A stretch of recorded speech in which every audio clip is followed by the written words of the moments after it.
So ngayon guys, ito, since nakagamit na po sila nito, yung problem po nila sa synthetic, na-rescue po nitong organic full harvest. So ngayon, ang inaasahan po nila dito sa nasabing products ay yun pong kohol, damo, at yun pong number of bags na ginagamit nila per hectares ay umabot na po ng 15 bags. No? So yung kohol, paulit-ulit na problema, yung damo, ganun din. So dahil po dito, inaasahan po nila sa amin, especially na narito ngayon, na kanila na pong maiwasan o isang beses na lang nila papatayin si kohol. Ayan, isang beses papatayin si kohol.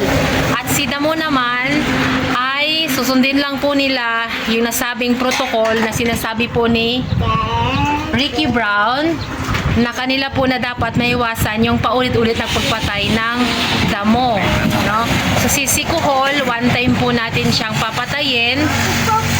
Tapos si maliging level na po yung lupa dahil po dito sa rapidly decompose ng ating mga dayami ng lupa. So dahil po dito, magiging maganda po yung pag-level ng lupa natin na kung kaya po yung pagbabad ng lupa, pati po yung buto ng damo ay kaya po niya ma-decompose. Ayan. So isa po yan sa inasahan nila na maiwasan. At the same time po, si punla, no, gagamitan din po nila nitong organic full harvest microbial inoculant, at saka po ito si root and leaf fertilizer. Wala na po kayong gagamitin na kahit na anong synthetic.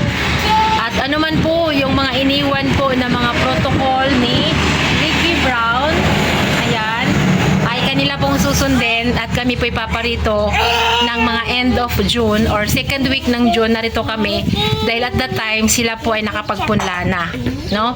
So antabayan na natin guys yung mga pangyayari sa lugar na to, na kung saan po ay inaasahan natin na 50% dun sa kanilang synthetic na ginagamit ay kalahati po man lang dun mabawasan. Then yung mga uod at ang yaborer, hindi na po nila muling gagamitin dahil ito sa organic full harvest.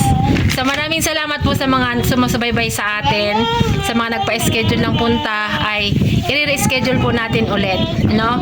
At yun pong mga nagmamasid pa lang, yung mga nakikiramdam pa lang, ay desisyonan niya na. Ayan, nasa inyo po yung pagdesisyon para po nyo makita yung resulta pag hindi po natin ginamit o hindi natin sinimulan. So simulan na po natin sa paggamit. Punisubukan, ano po? Punisubukan.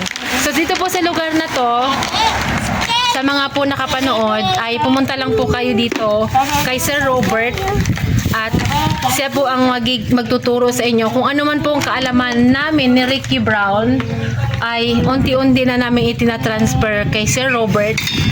Pwede nga lang outright kaya lang syempre step by step na makukuha.